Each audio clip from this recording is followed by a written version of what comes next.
আচ্ছা, কখনো কি ভেবেছেন ইসলাম এবং বিজ্ঞান দুদিক থেকে কেন আপন ভাই বোনের মধ্যে বিবাহ বন্ধনে আবদ্ধ হওয়াকে নিষিদ্ধ করা হয়েছে? কি এমন হবে যদি কখনো আপন ভাই বোন বিবাহ বন্ধনে আবদ্ধ হয়? আজ থেকে প্রায় ১৫০০ বছর আগে যখন ডিএনএ কি, জিন কি এসব সম্পর্কে মানুষের কোনো ধারণা ছিল না, তখনই ইসলাম ভাই বোনের বিয়েকে নিষিদ্ধ করেছে।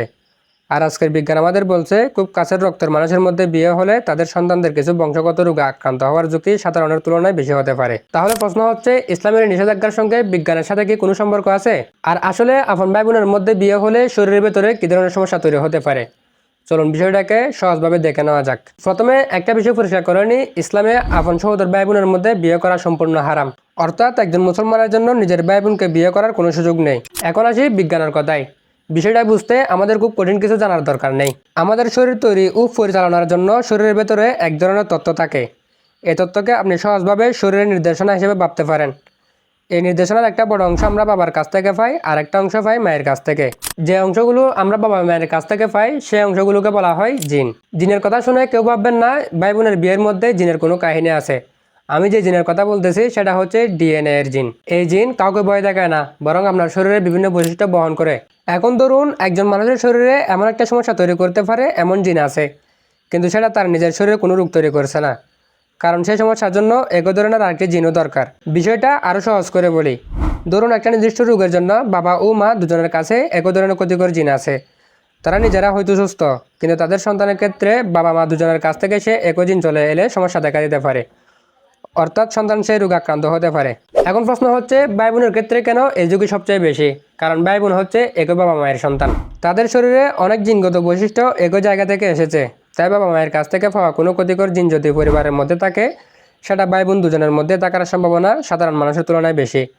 আর যখন সে ভাই বোনের সন্তান হয়, তখন একই ধরনের ক্ষতিকর জিন দুই দিক থেকে শিশুর কাছে চলে আসার সম্ভাবনা বেড়ে যায়। এ কারণে কিছু বংশগত রোগের ঝুঁকি বাড়তে পারে। একটা সহজ উদাহরণ দিই, ধরুন একটা নির্দিষ্ট রোগের জন্য বাবা ও মা দুজনে একটি ক্ষতিকর জিনের বাহক। এমন অবস্থায় সন্তান হওয়ার সময় 4 ধরনের সম্ভাবনা তৈরি করতে পারে। এর মধ্যে একটি সম্ভাবনা সন্তান সেই রোগে আক্রান্ত হতে পারে, দুটি সম্ভাবনায় সন্তান জিন বহন করতে পারে কিন্তু নিজে অসুস্থ নাও হতে পারে, আরেকটি সম্ভাবনায় সে ক্ষতিকর জিনটি নাও পেতে পারে। তাই অনেক ক্ষেত্রে আমরা 25% ঝুঁকির কথা বলি। অর্থাৎ আমরা অনেক জায়গায় শুনতে পাই যে প্রতি 4 জনের মধ্যে একজন রোগে আক্রান্ত হতে পারে। কিন্তু এখানে একটা বিষয় খুব গুরুত্বপূর্ণ, এর মানে এই নয় যে ভাই বোনের মধ্যে 4 জন সন্তান হলে তার মধ্যে একজন অসুস্থ হবে। প্রতিটি সন্তান আলাদা, আর কোন রোগের কথা বলা হচ্ছে সেই রোগের জিন কিভাবে কাজ করে এসবের উপর ঝুঁকি নির্ভর করে। এখন অনেকে হয়তো বলবেন, তাহলে কি কাছের আত্মীয়ের মধ্যে বিবাহ বন্ধনে আবদ্ধ হলে তাহলে কি সন্তান অসুস্থ হবে? এর উত্তর হচ্ছে না। কাছের আত্মীয়ের মধ্যে বিয়ে হলে কিছু নির্দিষ্ট বংশগত সমস্যার ঝুঁকি বাড়ে, কিন্তু সন্তান অবশ্য অসুস্থ হবে এমন নয়। অর্থাৎ এটা নিশ্চিত রোগ নয়, এটা বাড়তি ঝুঁকির বিষয়। এখন একটা গুরুত্বপূর্ণ বিষয় হচ্ছে, অনেকে আপন ভাই বোনের বিয়ে আর কাজিনের বিয়ে একই মনে করেন, কিন্তু ব্যাপারটা আলাদা। জেনেটিকভাবে এই দুটো বিষয় এক নয়। চাচাতো, মামাতো, খালাতো বা ফুফাতো ভাই বোনের মধ্যে কিছু জিন একই হওয়ার সম্ভাবনা থাকে, কিন্তু সহোদর ভাই বোন একই বাবা মায়ের সন্তান হওয়ায় তাদের মধ্যে একই জিন থাকার সম্ভাবনা সবচেয়ে বেশি। এখন আসি সবচেয়ে গুরুত্বপূর্ণ জায়গায়, ইসলাম কেন এটাকে নিষিদ্ধ করেছে? একজন মুসলমানের কাছে কোনো কিছু হারাম হওয়ার মূল কারণ হলো আল্লাহ সেটা হারাম করেছেন। অর্থাৎ বিজ্ঞান আজ কোনো একটা বিষয় ব্যাখ্যা করলো বলেই আমরা সেটাকে হারাম মনে করি, বিষয়টা এমন নয়। আমরা আল্লাহর নির্দেশকে মেনে চলি। বিজ্ঞান শুধু পরবর্তীতে পৃথিবীর কিছু নিয়ম ও মানুষের শরীরের কিছু বাস্তবতা আমাদের সামনে তুলে ধরে।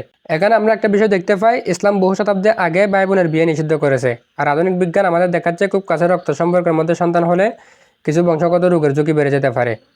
দুটি বিষয় পাশাপাশি রাখলে অবশ্যই চিন্তা করার মতো একটা জায়গা তৈরি হয়।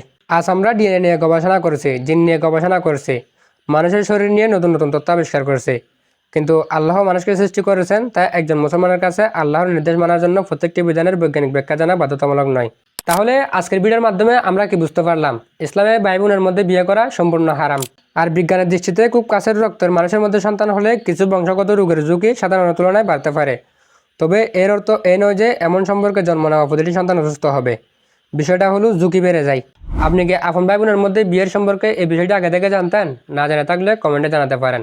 ভিডিওটি ভালো লাগলে শেয়ার করতে পারেন। ফেসবুক থেকে দেখলে ফলো, আর ইউটিউব থেকে দেখলে সাবস্ক্রাইব করার অনুরোধ রইল। আসসালামু আলাইকুম ওয়া রাহমাতুল্লাহ।